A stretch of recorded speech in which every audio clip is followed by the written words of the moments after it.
महाबली का स्वर्णिम राज्य। बहुत समय पहले महाबली नामक एक महान राजा का राज्य था। वे असुर वंश से थे, लेकिन अपने प्रजाजनों के प्रति अत्यंत दयालु, न्यायप्रिय और उदार थे। उनके शासन में किसी को भय या अभाव नहीं था।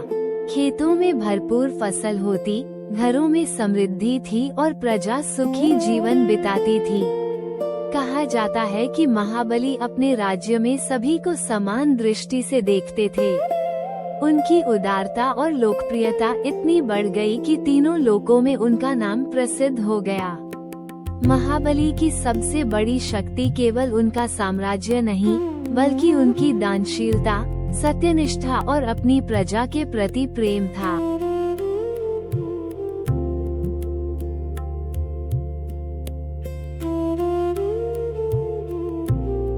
महाबली केवल एक शक्तिशाली राजा ही नहीं, बल्कि अपनी प्रजा के लिए अत्यंत प्रिय थे।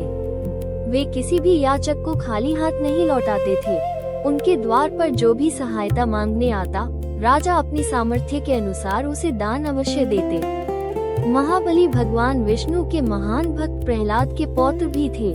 अपने दादा से उन्हें भक्ति और धर्म की शिक्षा मिली थी। धीरे धीरे उनकी कीर्ति तीनों लोकों तक फैल गई। उनकी शक्ति और उदारता ने उन्हें एक असाधारण राजा बना दिया। लेकिन जब किसी शासक की शक्ति बहुत बढ़ जाती है, तो देवताओं को भी चिंता होने लगती है। अब कहानी एक नए मोड़ की ओर बढ़ने वाली थी। महाबली की शक्ति और प्रभाव लगातार बढ़ रहा था। देवताओं को चिंता होने लगी कि उनका बढ़ता हुआ साम्राज्य तीनों लोकों के संतुलन को प्रभावित कर सकता है। देवता भगवान विष्णु के पास पहुँचे और उनसे इस परिस्थिति का समाधान करने की प्रार्थना की। लेकिन भगवान विष्णु ने युद्ध का मार्ग नहीं चुना। वे जानते थे कि महाबली शक्तिशाली होने के साथ साथ वचन के पक्के और अत्यंत दानी भी थे। इसलिए भगवान विष्णु ने एक ऐसी लीला रची, जिसमें महाबली की शक्ति को युद्ध से नहीं, बल्कि उनकी अपनी सत्यनिष्ठा और दानशीलता के माध्यम से परखा जाना था।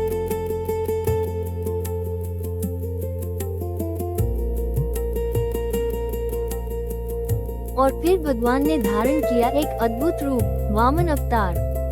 महाबली एक भव्य यज्ञ कर रहे थे। चारों ओर वैदिक मंत्रों की ध्वनि थी, अग्नि प्रज्वलित थी और अनेक ऋषि मुनि तथा अतिथि वहां उपस्थित थे।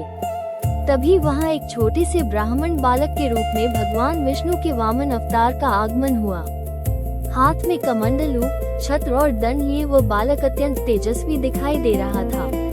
महाबली ने उनका सम्मान पूर्वक स्वागत किया और कहा, हे ब्राह्मण कुमार, आप जो भी इच्छा लेकर आए हैं, निसंकोच मांगिए। मैं आपको निराश नहीं करूंगा।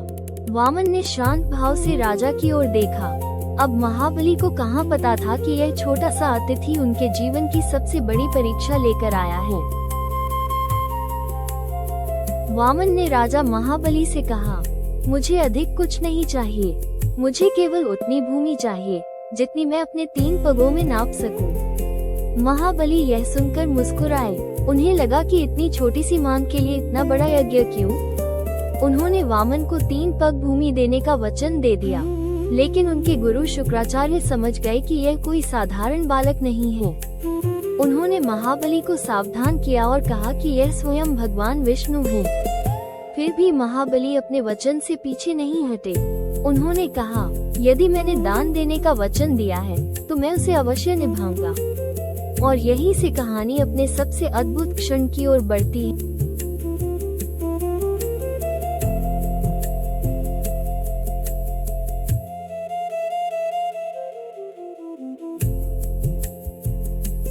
जैसे ही महाबली ने अपना वचन पूरा किया, वामन का स्वरूप अचानक विराट होने लगा।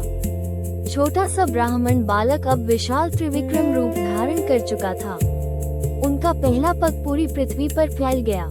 दूसरे पग में उन्होंने आकाश और स्वर्गलोक को भी अपने चरणों में समेट लिया। अब महाबली के सामने एक विचित्र परिस्थिति थी।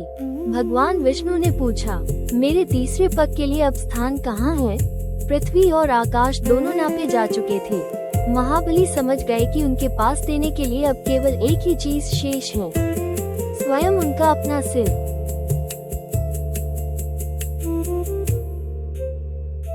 महाबली ने बिना भय के भगवान विष्णु के सामने अपना सिर झुका दिया। उन्होंने कहा, प्रभु, मेरे पास अब कुछ भी शेष नहीं है। मेरा ये सिर ही आपके तीसरे पग के योग्य स्थान है। ये केवल दान नहीं था, यह उनके वचन, अहंकार और संपूर्ण अस्तित्व का भगवान के चरणों में समर्पण था। महाबली जानते थे कि वे भगवान के सामने खड़े हैं, फिर भी उन्होंने अपने वचन से पीछे हटना स्वीकार नहीं किया। भगवान विष्णु महाबली की सत्यनिष्ठा, भक्ति और समर्पण से प्रसन्न हुए। उनकी परीक्षा पूरी हो चुकी थी, लेकिन महाबली के हृदय में अभी एक इच्छा बाकी थी, अपनी प्रिय प्रजा से मिलने की। भगवान विष्णु महाबली से प्रसन्न हुए और उन्हें आशीर्वाद दिया। महाबली ने भगवान से कोई धन, शक्ति या राज्य नहीं मांगा। उन्होंने केवल एक इच्छा व्यक्त की, मैं अपनी प्रजा से बहुत प्रेम करता हूँ। मैं चाहता हूँ कि वर्ष में एक बार मुझे उनसे मिलने का अवसर मिले। भगवान विष्णु ने उनकी यह इच्छा स्वीकार कर ली। तभी से यह मान्यता जुड़ी कि प्रत्येक वर्ष ओणम के अवसर पर महाबली अपनी प्रिय प्रजा से मिलने पृथ्वी पर लौटते हैं। इसीलिए ओणम केवल फसल और समृद्धि का उत्सव नहीं है, यह उस राजा की स्मृति का पर्व भी है जिसे उसकी प्रजा आज भी प्रेम और सम्मान से याद करती है। जब ओणम आता है, केरल में घर सजाए जाते हैं, फूलों से सुंदर पुक्कलम बनाए जाते हैं, दीप जलाए जाते हैं और लोग नए वस्त्र पहनकर उत्सव मनाते हैं। इस खुशी के पीछे एक भावनात्मक विश्वास है। राजा महाबली अपने लोगों से मिलने लौट रहे हैं। लोग अपने घरों और हृदयों को उनके स्वागत के लिए सजाते हैं। ओणम हमें उस आदर्श राज्य की याद दिलाता है जहां राजा और प्रजा के बीच प्रेम और विश्वास था। महाबली की कहानी हमें यह भी सिखाती है कि सच्ची महानता केवल शक्ति में नहीं होती, वह उदारता, वचन निभाने, विनम्रता और दूसरों के सुख में अपना सुख देखने में होती है। इस सुंदर कहानी के साथ आज की हमारी ओणम यात्रा यही समाप्त होती है। ओणम हमें केवल राजा महाबली की स्मृति नहीं दिलाता, बल्कि प्रेम, समानता, उदारता, विनम्रता और अपनी जड़ों से जुड़े रहने का संदेश भी देता है। हर वर्ष जब घर फूलों से सजते हैं, पुक्कलम बनते हैं और दीप जलते हैं, तो मानो महाबली फिर अपने प्रिय लोगों के बीच लौट आते हैं। यही हमारी संस्कृति की खूबसूरती है। कहानियाँ समय के साथ समाप्त नहीं होती, बल्कि पीढ़ी दर पीढ़ी हमारे हृदयों में जीवित रहती है। ऐसी ही सुंदर पौराणिक कथाओं के लिए हमारे चैनल से जुड़े रहें।